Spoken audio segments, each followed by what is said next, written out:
Geno Smith and Matthew Golden are sneaky good plays this week. We get into the best sleepers and DFS plays for week 4 in today's episode of Locked On Fantasy Football.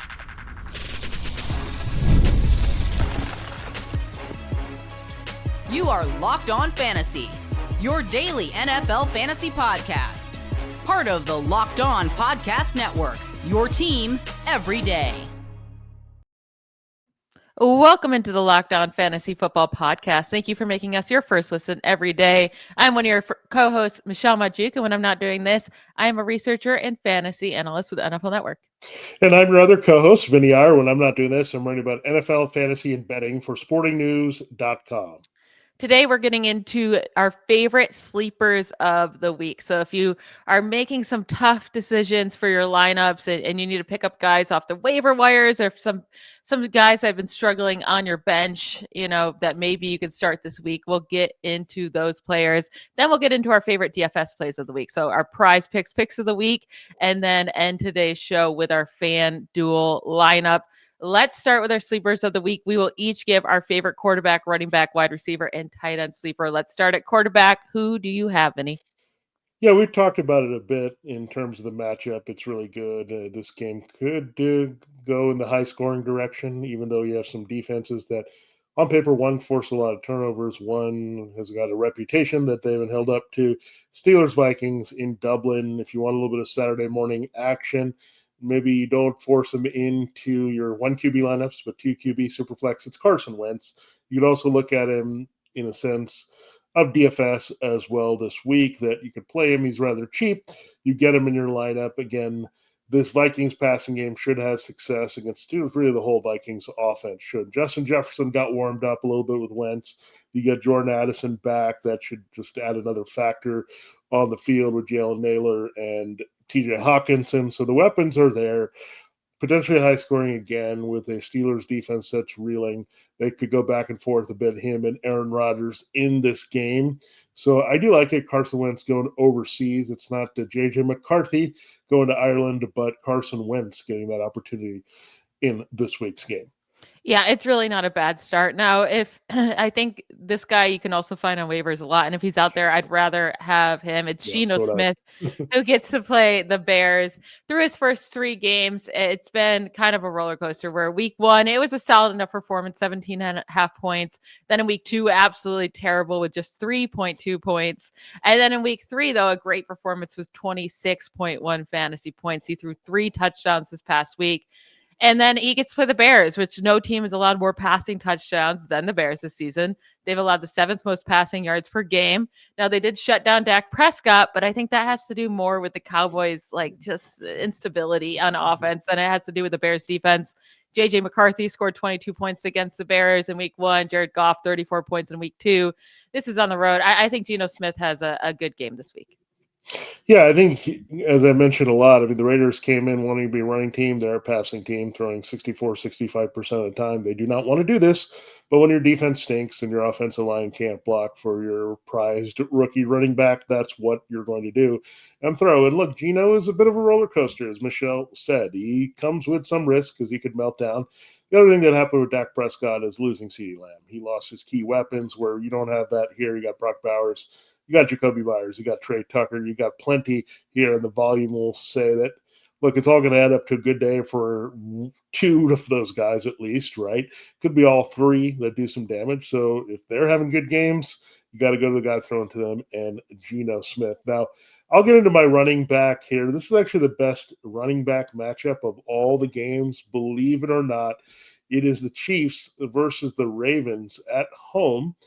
Now, I got Kareem Hunt. It's not Isaiah Pacheco. It is Kareem Hunt because he's the guy that gets the pay dirt. Look, I had to make a decision between Zach Charbonnet and Kareem Hunt in a flex spot. I feel like they are a little bit the same player. They're the guys that come in, finish in the red zone. They're not always efficient, but there's a pretty good chance if that team's close to the red zone, they have a chance to score a touchdown. The Ravens have been gashed against the run. And once again, Nnamdi Madubuike is out again, so they're weak in the middle. They ruled him out early. Their whole defensive line is hurting. The Chiefs need to make some hay in the running game. I think this actually could be a decent game if they can get downhill with Pacheco and Hunt in this game. That's really, I think, the key to the Chiefs winning the game. They need to. Nobody wants to fall to 1-3 among these two teams. So the shortest distance to winning a game is to pound a bad run defense. Kareem Hunt can do that. He's a little bit more reliable, I think, in higher leverage situations than Pacheco is at this point. Yeah, if I'm going to play one, I would much prefer to play Hunt than Pacheco this week. Now, my guy's going to be TreVeyon Henderson, and we didn't expect him to have to be a sleeper at this point, but he is because he hasn't been a good fantasy back at all. But he gets a nice matchup against the Panthers, who have allowed the most yards per carry this year, 5.7 yards per carry to running backs. And this was after last year where they were by far the worst against running backs as well, right? So still a bad run defense. And with Ramondre Stevenson having it's not just about the 2 lost fumbles last week, which truly lost the Patriots that game because one was right as he was trying to get past the goal line as well. But he has 9 fumbles since the start of last season. I don't if you're Josh McDaniels, you can want to be stubborn all you want and stick with your veteran. It just doesn't make any sense. And you can't afford to lose games like this. So TreVeyon Henderson last week played a career high 34 offensive snaps. He had a career high 11 carries and 14 touches, which both led the backfield. Let's hope we can continue to see his usage increase. And if it does, it's just too good of a matchup to not think he can have a good game this week. Yeah, and a lot of the struggles last week, everyone's going to look at that score, the 30-0 Panthers demolition. It wasn't as dominant as you'd think. If you look at actually the yards gained and the way that the Falcons were able to move the ball, they just couldn't execute on third down. They made turnovers. So they basically couldn't stay on the field. Like they were able to gain yards, but they couldn't do the things that needed to do to score points. So there can be ways to score points with this Patriots offense there at home as well. I think the Panthers in general, whether it's Bryce Young or the defense, is going to play better at home this year. That's just the way it is. So I think on the road, I think you look at TreVeyon Henderson having a much better chance to get started. Now, Michelle teased at the top Matthew Golden. Look, we've talked about him a lot. The Cowboys give up a ton of big plays, and he's got a juicy matchup lining up against Kyrie Elam, the former Bill. They need to go with him because they're hurting in the secondary. He's been torched and targeted by the other team a ton this year from the get-go. So I think this is an opportunity for Golden to get going. There were flashes of him making big plays with Jordan Love last week. Jordan Love needs a get-well game. And the Cowboys can provide that get-well game. Just open it up, right? Make it the Kraft Golden combination here. Let's just throw to these two guys. Forget about working in Dontavian Wicks and Romeo Doubs. They don't need to see targets. Just get these two guys targets every week. Golden and Kraft, I think, get it done here. Again, the Cowboys secondary totally in shambles, and they give up a ton of big plays. That lines up well with the speed of Golden. By the way, Texas product, so coming back to the state should be a little bit motivated as well to put on a good show. Yeah, if Golden can't get it going, right, in this game, I know it's still very early in his career, but this is too good of a matchup. Like, if he can't get it going, then it's going to be hard to trust him anytime soon in your lineups. I'm going to go with Trey Tucker. And yeah, I know he had a massive game last week, so it feels like I'm just chasing those points. I promise you I'm not. It's because he's had at least 8 targets in each of the last 2 weeks. So he's been heavily involved in this offense. And last week, yeah, it turned into insane production, which, no, I don't expect close to that this week. But this matchup is very, very good against the Bears. I like Geno Smith, and I think he's going to hit Trey Tucker quite often. The Bears have allowed the most yards per reception in the league, and they've allowed the most receiving touchdowns to wide receivers, to the wide receiver position this year, while Trey Tucker's averaging over 16 yards per catch, and he already has the 4 touchdowns on the year, with 3 of them coming in week 3, 1 in week 1. But if Trey Tucker's going to get 8 targets again, or anything close to that, he's going to have a good game against the Bears, where at least he's a solid flex play. Yeah, I like Trey Tucker. There's a bunch of guys like this. We didn't have Torrey Horton pay off much against the Cardinals there on Thursday night. It was a really ugly game. At least you got something from Marvin Harrison, Jaxson Smith, and Jigba in the end. But again, we're digging deeper for the weekend, and I do like Trey Tucker as a play for one more week, even if he halves. I'll take half of what he did last week, and we'll be very happy. 1 touchdown, we'll take it this week against the Bears. Now, my guy at tight end, look, this is a shot in the dark a little bit, just based on the environment of the primetime game. It is Mason Taylor. Now, he had 6 targets last week. I know that was with the unrelated Tyrod Taylor throwing to him, so they're not related. But I'll tell you who he's related to. He's related to Jaxson Taylor, who played for the Dolphins. He's a Hall of Famer. He's also played some time with the Jets. So it's also his double team here with Mason Taylor. That's his dad. His uncle is Zach Thomas.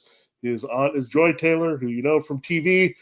This is a primetime thing that you're going to go with, right? This is the opportunity, right? Get Mason Taylor the ball. Like, his family's going to be watching. This is the time. Let this rookie loose. It looks like Justin Fields will start, but he's slowly warming up, right? Getting those 6 targets last week. Deep shot here. If you're struggling, say you got Evan Ingram and you want to go in as late as possible and try to figure it out. Hey, you can pivot and go to Mason Taylor if for some reason Ingram doesn't play. So I do like it. Mason Taylor, again, DFS play. I think if you're going to play that on Monday, you can go for it. But Mason Taylor, look, perfect storm for him to get going in prime time. Jets, Dolphins, it looks like the ideal spot. Yeah, mine's also deep, right? It's a risky play. It's Cade Otton for the Buccaneers against the Eagles. Otton only has 3 receptions for 25 yards on the season, right? But my hope is that his usage will increase significantly with Mike Evans' sideline. So last year, when Evans dealt with his hamstring injury, he got hurt early in week 7, missed weeks 8 through 10. During that span, Cade Otton averaged 9.8 targets per game, 7.5 receptions per game, and 19.3 fantasy points per game in full PPR. He had double-digit targets and scored at least 18 fantasy points in PPR in 3 of those 4 weeks. And it wasn't like he was being utilized before or after the injury. In all the other games last season, he averaged just 6.3 fantasy points per game. So, like, they're going to need him this week, even if Chris Godwin's back and, slowly getting back from that injury. And it's supposed to be a high-scoring affair against the Eagles. It's not the easiest of matchups, but I'm not going to be surprised if he gets 8 targets in this game and what should be a high-scoring game. So I think Cade Otton is an option at tight end. We are going to transition to our DFS favorite plays this week, starting with our PrizePicks picks of the week, then getting into our FanDuel lineup. We'll do that right after a quick break. This episode is brought to you by Square. Your favorite neighborhood spots run on Square. There are certain businesses that truly make the neighborhood feel like home, whether it's the local sports bar packed on game days, the coffee shop that knows your order by heart, or the corner deli that's been serving your community for decades. These are the places that bring people together. When neighborhood businesses thrive, the whole neighborhood thrives. There's a great sports bar in my neighborhood that definitely always comes alive every night that Houston Astros play, or on Sunday with the Houston Texans playing. The energy is incredible, and it feels like the entire town is there cheering on their city. Spending money there doesn't just support the business, it supports the people behind it and the community around it. Those local spots are what make the neighborhood feel like home, and so many of them run on Square. Square is a proud partner of more than 4 million neighborhood businesses around the world. You can go to square.com/go/LockedOnNFL to learn more. But before you do, go support your favorite neighborhood spot. You'll be happy you did. Square, see you in the neighborhood.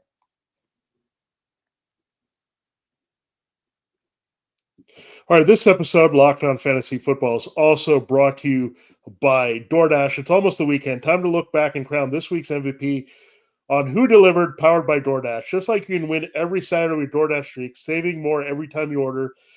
This player delivered when it mattered the most. Let's break it down. We just have to go to Thursday night. This is the first game of the week, and kickers are people too. They can be fantasy scorers as well. And congratulations to Jason Myers. It looked bad after he missed the first field goal attempt, allowing the Cardinals to tie the game. But what does he do? He redeems himself with a 52-yard game winner in the fourth quarter, thanks to Jaxson Smith and Jigba making a big play downfield. So when the pressure was on, these guys came through. Sam Darnold, JSN, Jason Myers finishing. No hesitation, no delay. And if you've been watching week after week, this performance wasn't a fluke. The Seahawks look like they're going to be around. And just like Darnold, JSN, and Myers delivered for the Seahawks, DoorDash delivers your Saturdays with DoorDash streaks. You save every Sunday order, stack it up all season, and you can save up to $250, including $100 in DoorDash credits. Order this Saturday. Keep the streak alive. Find and fuel your game day only with DoorDash. Terms apply. Promo period good through 11/18.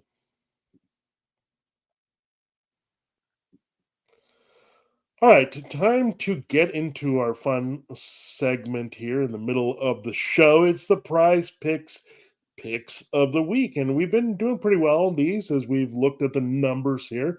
They're always changing, so get in when you can. Prize picks, so easy to play. Just pick the stat projection 3 or more. You go more or less. We like to go more because we're a fantasy football podcast and we like points. So, Michelle, who's your number one picks of the week? Only on Prize Picks. Yeah, it's going to be 49ers wide receiver Ricky Pearsall, more than 68 and a half receiving yards against the Jaguars. He has over 100 receiving yards in two of the 3 games this year, at least 69 receiving yards in 4 of his last 5 games played, dating back to last season. And in the last 2 games played with Brock Purdy, he has 108 receiving yards and 141 receiving yards.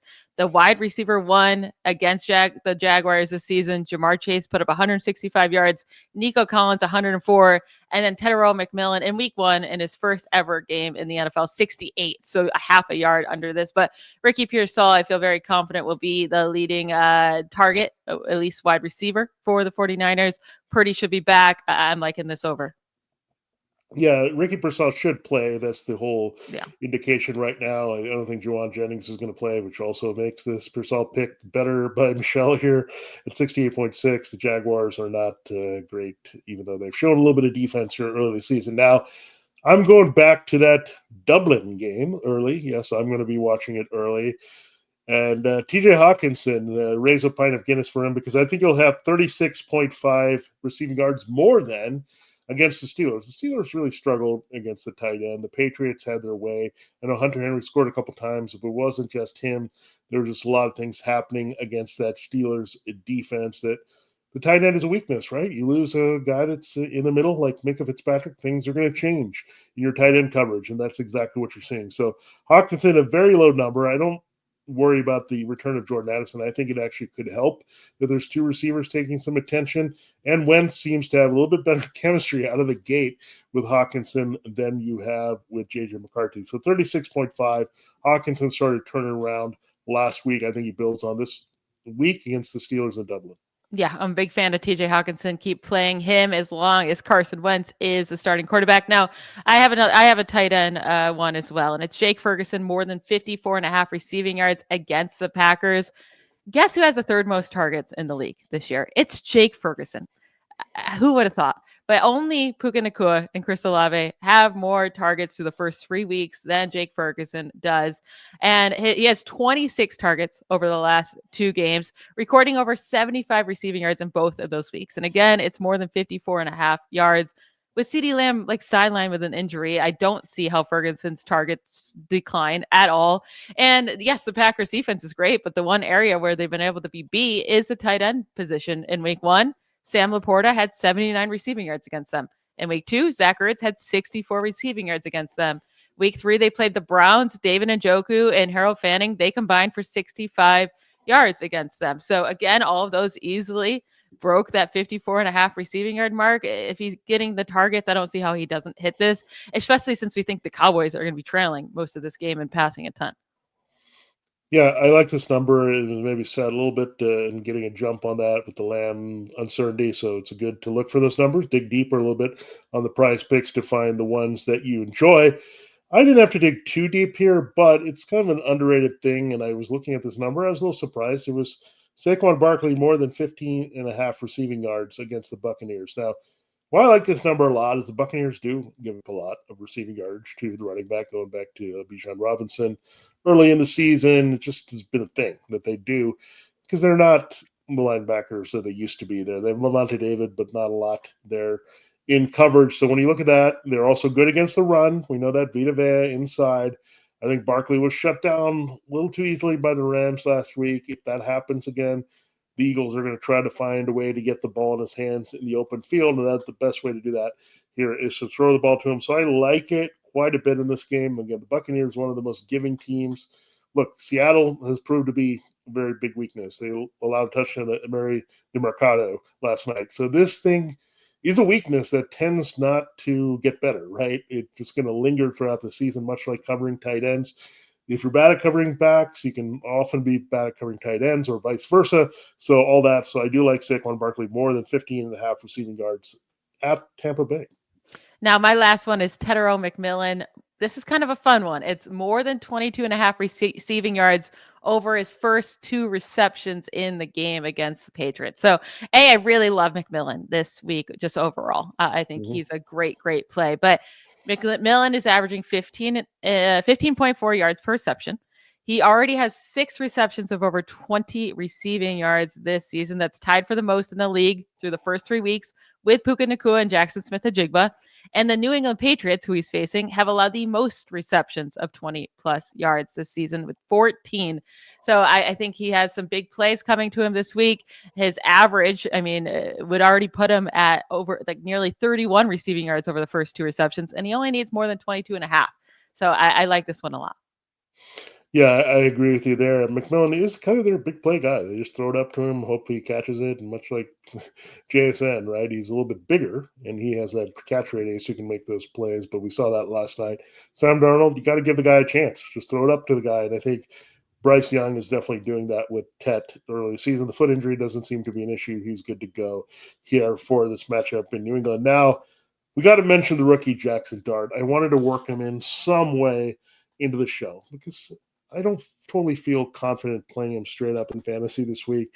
The Chargers defense, look, I think he can compile. He can run and do some things, and I think it'll get better next week for sure. They're playing in New Orleans. That's definitely stream territory there with the 4 bye weeks. But now we're looking at this number, 34.5 rushing yards against the Chargers. Now the Chargers have struggled a little bit in containing quarterbacks from running. Bo Nix has had some success. We know what Mahomes did in week 1. He went wild running on the Chargers defense. It's also the nature of the way they cover and the things they're willing to give that up a little bit. So I look at the Chargers. This is the one thing, even Geno was loose a little bit, right, in the middle of the week 2. So Jaxson Dart, 34.5 rushing yards against the Chargers. I'm going more.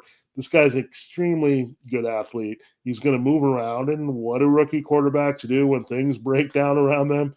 They don't always check down. They take off and run. That's what you're going to see here. So he's going to scramble, and there should be some garbage time as well where he can do this, where they'll let him move, do whatever. Once Justin Herbert and Omarion Hampton give the Chargers a lead here. So I really like this one. I almost went with Spencer Rattler with a very low total of rushing yards, but I like this one a little bit better. And I think it was 12.5 for Rattler, but Dart is a way better athlete to the point where I think he can get these numbers in garbage time against the Chargers. Yeah, for the Giants to have any shot against the Chargers, they're going to need Dart to use his mobility, right? Like, he's going to be a rookie in his first game, probably going to be iffy as a passer against a really tough defense. So hopefully he can utilize his legs and take advantage there. So I like that. Let's get in to finish up today's show with our FanDuel lineup. We'll do that right after a quick break. All right, this episode of Locked On Fantasy Football is brought to you by Mazda. Mazda crafts cars for those who do more than simply move. Mazda delivers confidence with every ride. More IIHS Top Safety Pick Plus awards than anyone else. That's of August 2025. You can feel Japanese craftsmanship in every detail, from the metallic accents to available Napa leather upholstery. You can make every drive feel like anything but, from smooth handling to intuitive controls with all-wheel drive standard in every crossover SUV. You can also try with confidence through almost any season. Like our players, we sweat every detail, because when you make every move count, impossible becomes irrelevant. Mazda, move and be moved. All right, Michelle, it is time to close the show. And how we like to do this on the show, back by popular demand last week, was our FanDuel lineup. So how we do this, we reveal it bit by bit. We do not know what the lineups are going to be, so we could have some crossover. You should feel really good about those picks in your lineups if you're constructing one. So again, let's go through our lineups. Michelle, let you go first here, and you can start with quarterback. Yeah, I'm going risky here, and I'm going to go with Bryce Young. And, last year we got to see some good performances out of him to end the year. He has not followed through with it this year, even despite the team winning 30-0 last week. It wasn't a good fantasy day, but against his Patriots secondary, I think he can have a good day. And a lot of that has to do with me thinking Tetairoa McMillan will have such a good game. So I made sure to get that stack in there. I'll give you that already. I have Bryce Young and Tetairoa McMillan as my quarterback wide receiver stack. All right. I went a little risky too. You may have heard of this guy. I went risky because I spent a lot of money on him. It's $9,000 for Josh Allen. Wow. So I'm going all the way up to the top at $9,000.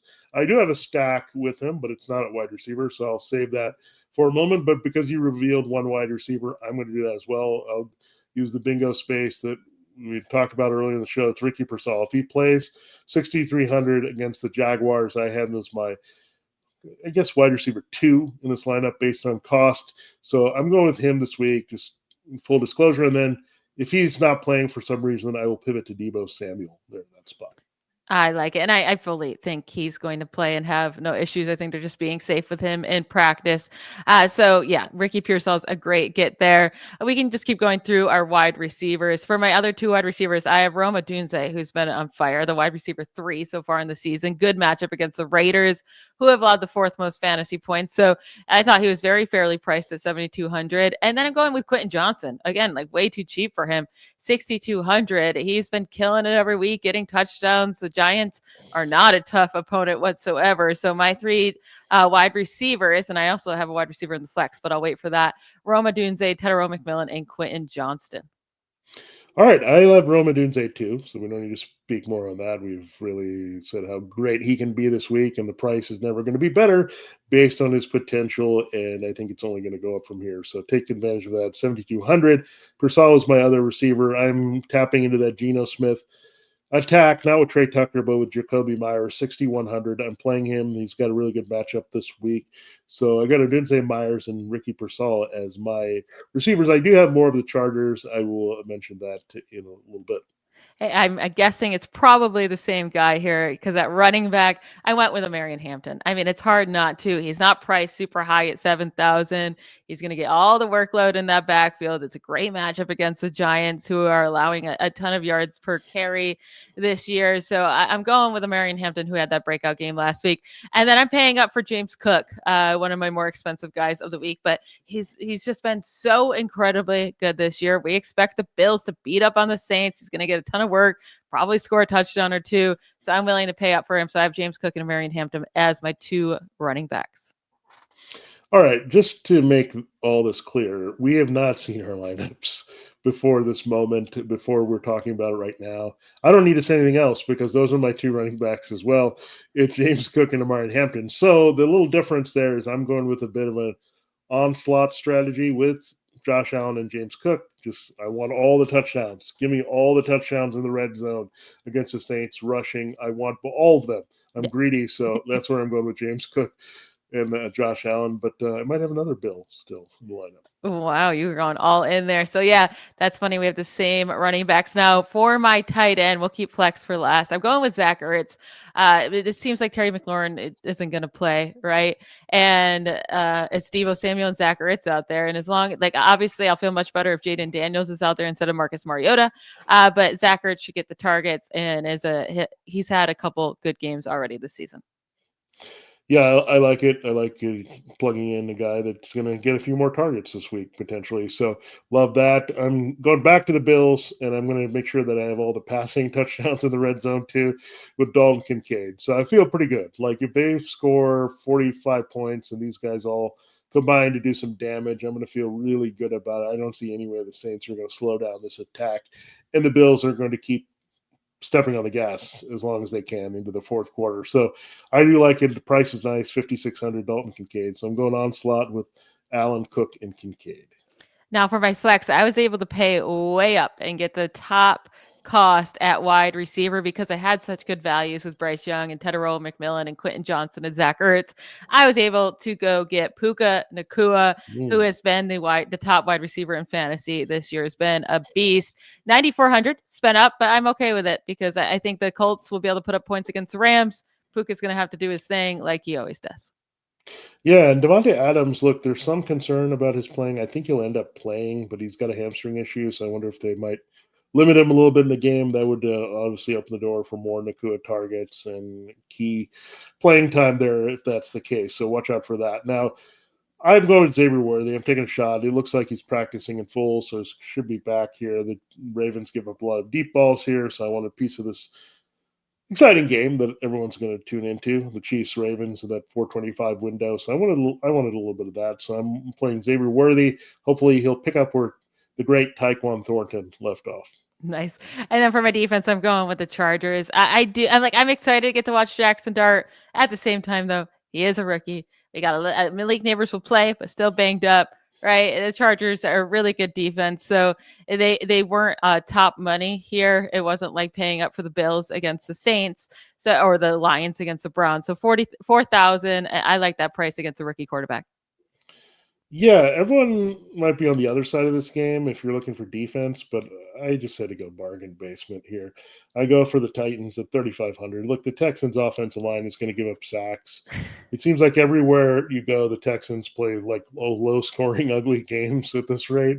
They drag down the other offense. They're going to drag down themselves. So, look, I hope this is a bit of an ugly game between C.J. Stroud and Cam Ward, who's going at it with a bunch of turnovers here. So, that's what I'm going for. I just wanted to afford everything else. And I think, look, at 3,500, I don't need to do much to get the return on investment from the Titans. Just maybe a few picks I'll take and a few sacks, and I'll be right there.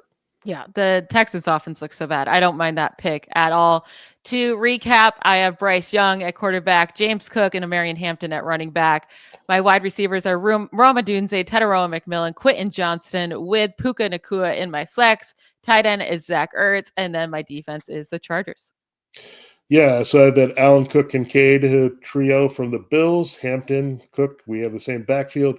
Adunze, we have our same wide receiver one. I'm going with the Myers and Purcell to round out my receiving core. Worthy at the flex, and then the Titans defense against the Texans. Very good. That will close up today's show. We have hopefully got you all prepped for week 4 and you can get that win. Thank you for making Locked On Fantasy Football your first listen of the day. For your second listen, get a double dose of the Locked On NFL podcast. Tyler the Madman Rowland gives you a shot of espresso to start your football day, while Tony Wiggins takes you into the barbershop for the smoothest breakdowns to end the day. Find Locked On NFL on YouTube or wherever you listen to podcasts. We'll be back with you on Monday. Bye, y'all.